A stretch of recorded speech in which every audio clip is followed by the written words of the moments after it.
Alright folks, good evening and welcome back to Wilderness Wargaming. Tonight we're going to take a look at Warhammer 40,000 faction-focused Space Marines and see what Games Workshop has in store for us for the Space Marines. A little bit more detail.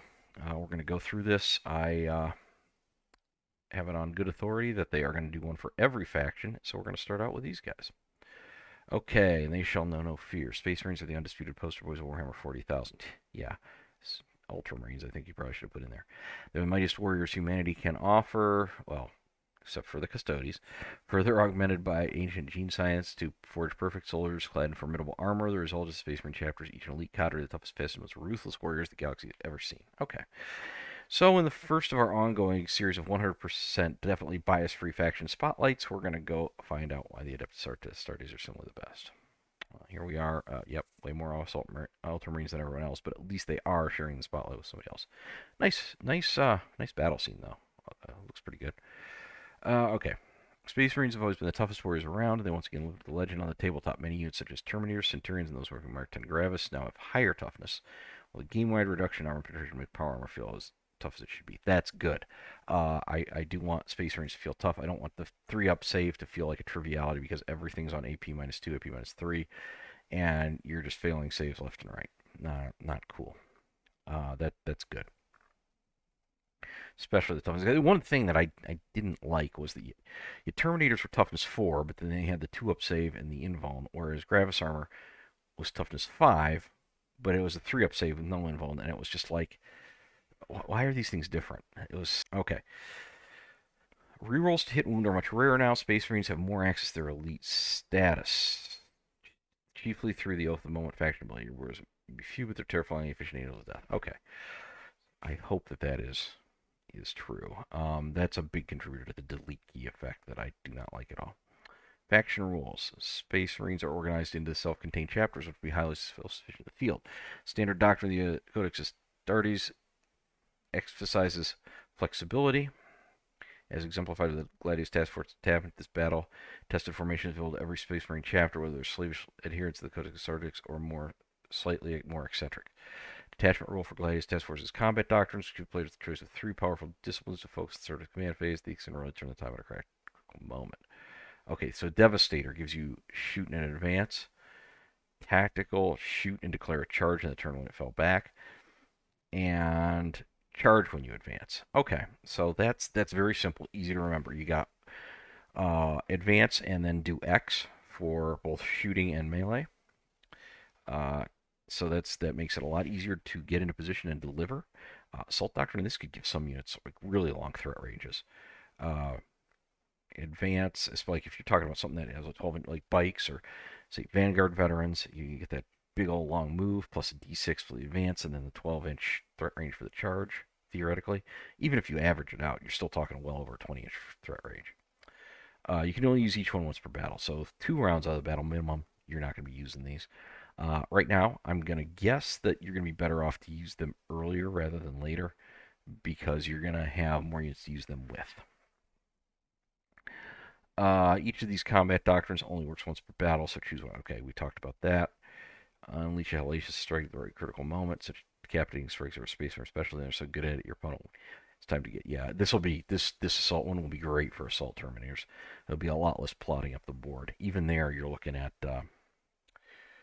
oh gosh, 5-inch move plus 3.5 inches on average of advance, plus 7-inch average charge. That's 15 inches, which is pretty good for Terminators. Okay, Land Raider. Yeah, this is one that. So my understanding is because I haven't played against a Land Raider since 2nd edition. I don't own one, and back then the thing was very troublesome. But I understand that right now and for quite a while it has not been great. Too vulnerable to having a tank touched or being shot by things that outclass it, like Tau or Votan main guns on the hammerhead, the railgun or the magna rail. Okay, move 10, toughness 12, save 2 up, wound 16, leadership 6 up, and objective control 5. Okay, all right. Blows up for d6 mortal wounds. As of the moment, of course, it has the assault ramp, so you can the model can make a normal move, and then you can disembark units and they can charge. That could be super handy. I think that right there may turn this one into a winner. Range weapons, Godhammer, Lascam. So this is very much the same thing that's on the Ballistus Dreadnought. 48-inch range, 2 attacks, 3 up ballistic skill strength, 12 AP minus 3 damage, D6 plus 1. That's very solid. And the 2 attacks is better than the twin link and the reroll wounds. Quite a bit better. That's good. Although it does seem that now that they made that rule that they're having to invent weapons with 2 shots to represent all the double weapons that they don't want to call twin linked. Hunter Killer Missile, 1 shot. This is definitely better. 2 up hit now. Strength 14, so that's going to be wounding all kind of vehicles on a 3 and potentially some on a 2, depending on like Drukari, Eldari vehicles, how they come out, maybe. AP minus 3 damage, D6. Wish the damage was a little more. I don't know if this thing's going to cost points. Kind of hope it doesn't. But it's definitely better than it is now. That's for sure. Just going to 2 up hit is a big improvement. Okay. Multi-melta. These are not a traditional Land Raider weapon, I don't think. 18 inches. The range has been shortened on these. Other than that, the multi-melta is pretty much the same as it was. 2 attacks, strength 3 up, or hit, ballistic skill 3 up. Strength 9, AP minus 4 damage, D6. So this thing's going to be wounding a lot of vehicles on a 5. Where it's going to make its money is in the armor penetration. A lot of vehicles won't save against it, and a lot of them will only save on a 6. And of course, within 9 inches, it's going to do D6 plus 2 mortal wounds. So that's a big boost. Now, it's not within 12 anymore because it's half, and it's down to 18 inches. So you're going to have to get in closer there with the Melta. Stormbolter, 24-inch. Yeah, we've seen these before. This is nothing special. Twin heavy bolter, sustained hit 1s. So on 6s, it's going to get an extra hit, and it's going to reroll wounds. That's going to be pretty useful. 3 attacks, ballistic skill 3 up, strength 5, AP minus 1, damage 2. That's going to be pretty dedicated anti-infantry. It's not going to do. It's going to be wounding lots of vehicles on 6s. You're not going to do work against vehicles with a heavy bolter anymore. But it should chew up a lot of infantry pretty good, especially getting those exploding 6s. You know, his armored tracks. This is quite a bit better. Now you're getting 6 attacks and you're hitting a 4 up, so that's halfway decent at least. Strength 8, AP 0, damage 1. Yeah. It's not. You don't want to charge this thing into stuff, but if it does get in there, it may inflict a little bit of punishment at least. Okay. The back of the card down here. Your options: Hunter Killer, Melta, Stormbolter. We'll have to see how this shakes out if any of these. Well, none of it doesn't say anything can be replaced, and normally it would say that on the data card. So these must be things that you all pay points. I'm sure the multi-melt is going to cost points. I don't know about the Stormbolter. Don't know about the Hunter Killer missile. Guess we'll see. Transport capacity up to 12. Jump pack Wolf and Gravis up to 2. Security with 3. I see this thing being one of the best ways to get your assault terminators out there. Definitely, I think it's probably better than bringing them in 9 inches away out of deep strike. Okay, although we'll have to see how those rules work. Okay. Few units in the Space Marine roster as big and powerful as a Land Raider, but the primary of the Ultramarine certainly fits in that category. Reboot Guilliman is as tough as a tank and twice as deadly, even before we factor in his superhuman spreadsheet skills. Yes, obviously Robbie G plays EVE Online. The Lord Commander of the Imperium is a strategic genius par excellence, switching up his abilities every turn to make sure he's always supporting his men as best he can. Another great way to support his troops is by turning your enemies to paste. Fate Guilliman is only too happy to meet out with the Hand of Dominion Emperor's Sword. Okay. So Robbie G is 8 wounds. He's going up to toughness 9. Saves 2 up. Wound 10. Leadership 5. Objective control 4. He has the bodyguard ability. He's got the Armor of Fate that brings back to life. He's got Oath of Moment, of course, that he's author of the Codex. So he can pick one of 3 abilities every turn over here to do. And this isn't like the Doctrines where you can only do them each once a battle. This is, he can pick one every turn. He can give reroll and battle shock to Adeptus Astartes within 6. He can basically shift the Oath of Moment to a new unit if the original one targeted that turn was destroyed. He can basically hand out a free stratagem for 0 command points. Those are all great choices. I think the hardest thing is going to be figuring out which one you want to use every turn. I see the Master of Battle one, that being more situational. I see the stratagem thing being the most commonly used one. Not necessarily the best, but probably the one that used the most. Okay, handed to me shooting. Rapid fire 2, so within it's going to get 4 shots up close. 30 inches, 2 attacks, ballistic skill 2 up, 6 up, 6 strength, AP minus 2 damage 2. Okay, so solid anti-infantry shooter. And the Imp is devastating wounds, so this thing rerolls wounds. Attacks 14, weapon skill 2 up, strength 8, AP minus 3 damage 2. This is clearly his anti-horde capability. Also handing out mortals with 14 attacks. He is going to be dishing out 2 to 3 mortals probably every time he does this.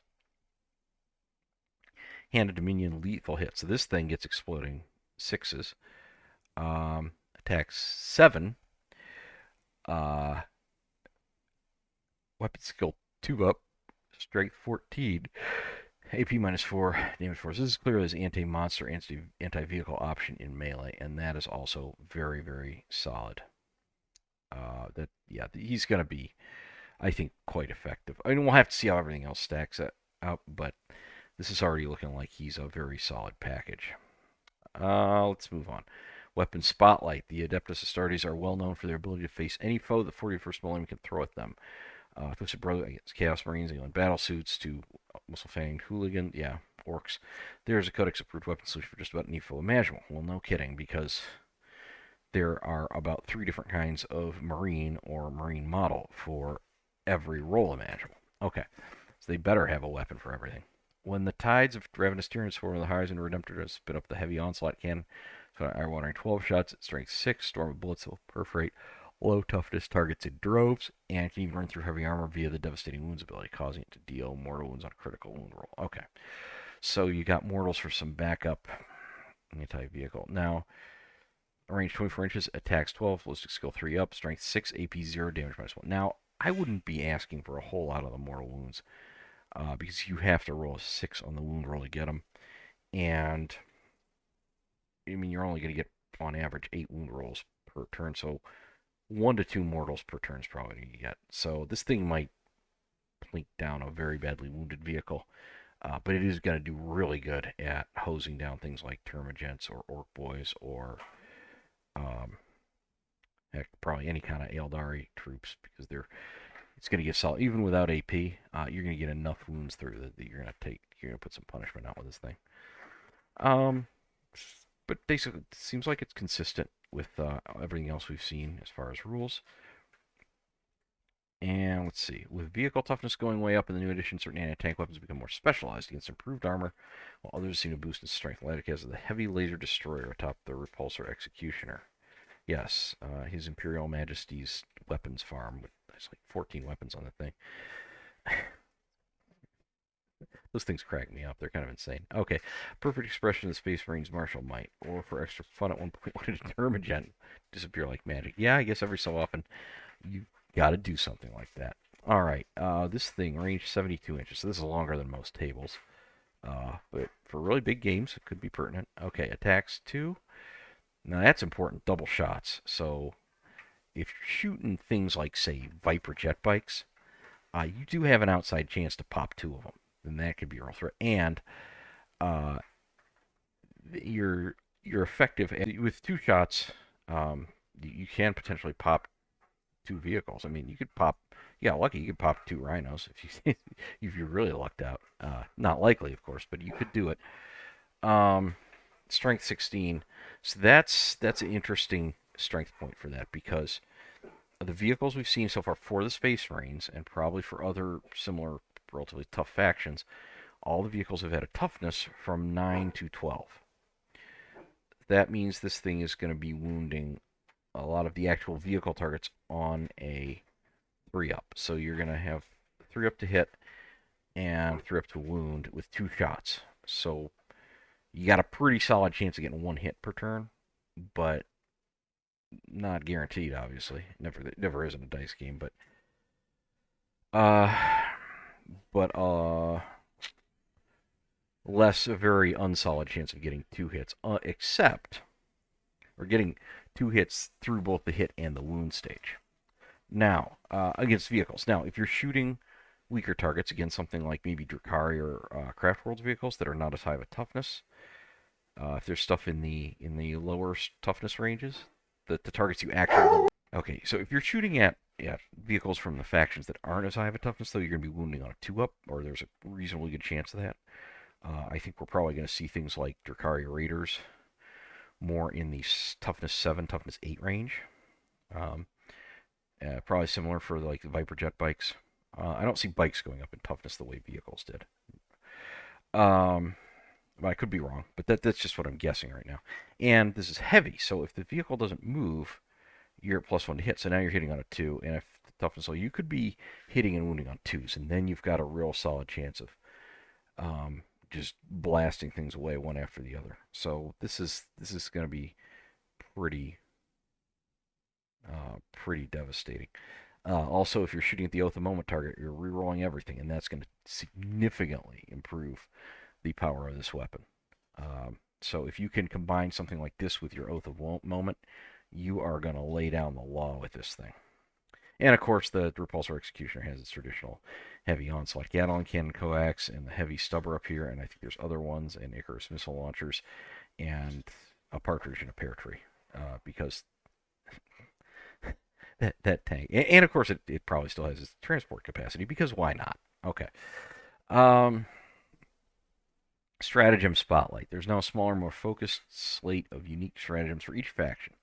Task Force has 6 crucial options. So there's going to be 6 for this task force, which is still the essence of the Adeptus Astartes, like the old favorite, only Adeptus Duty. Okay, so what does this do? 2 CP, you can basically fight when you die. So it's the retaliation stratagem that allows you to fight back after you're killed. Which is, I can see why this is going to be important for Space Marines, because it sounds like we are going to have fewer Marines on the table, and they're going to be more elite. And if somebody is going to charge them and then wipe them out with something nasty like, say, Khorne Berserkers, they're going to at least get to fight back with this. Okay, fighting through mortal. Yep, can. Lets them do this soaking up whatever the fierce throw before making their killer true with their viewers. So it doesn't really let them soak anything up. It just means they can fight back. But that's, I guess you could put it that way.